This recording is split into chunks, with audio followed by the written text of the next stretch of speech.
Bonjour.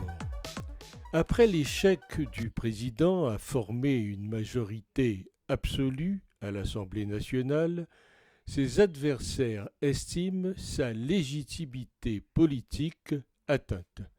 En fait, on lui fait comprendre qu'il n'a plus les mains libres pour jouer à son petit jeu en même temps qui, on l'a vu depuis 5 ans, ne mène nulle part.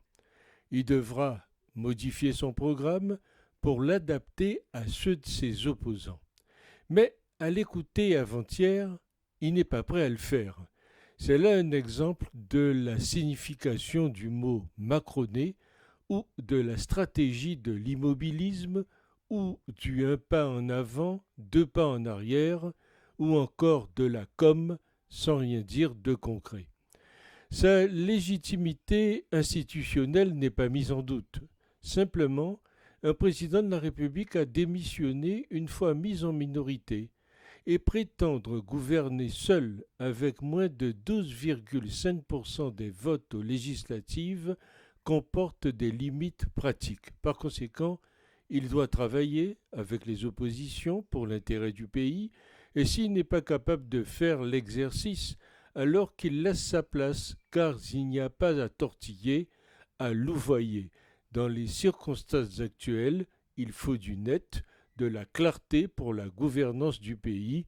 M. Macron, c'est 5 ans, mais la France, elle, reste éternelle. Rappelons toutefois que de ne pas obtenir la majorité absolue aux législatives signifie moins de 25% des électeurs pour l'Alliance Ensemble. Une abstention cumulée de 60% avec les non-inscrits, les blancs, les nuls, signifie un socle électoral de moins de 12,5% des inscrits, lui-même concentré chez les plus de 60 ans aisés animés par la peur. Obtenir une adhésion aussi faible ne permet pas de réformer dans le pays pour peu que la majorité des Français se mobilise dans la rue. Obtenir ce résultat quand on a le bénéfice des médias, les moyens de l'État et d'une réélection fraîche signifie un retournement de l'opinion si rapide qu'il remet en cause la dynamique d'une réélection obtenue elle-même avec 36% des inscrits face à un adversaire repoussoir. Gagner dans ces conditions n'est plus vraiment une victoire, mais le début d'un long chemin de croix. Le président nous balade et joue comme le plus souvent du théâtre et de la confusion. En appeler aux bonnes volontés ou à l'intérêt supérieur du pays est une théâtralisation et un effet de manche. Idem pour l'Union nationale, proposée uniquement par lui le matin et rejetée le soir, juste pour théâtraliser et se poser en arbitre moral.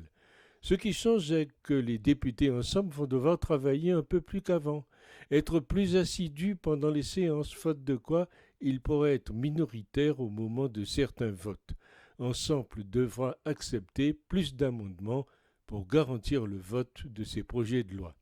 Affaiblissement du pouvoir présidentiel, retour de la politicaillerie et des jeux partisans dans toute leur splendeur, ça n'aura pas duré longtemps. La Ve République en a vu d'autres, elle a survécu à l'alternance politique en 1981, à la cohabitation de deux majorités différentes en 1986, répétée en 93 et en 97, aux responsables politiques de s'adapter. C'est maintenant que nous allons voir si les législatives servent à quelque chose.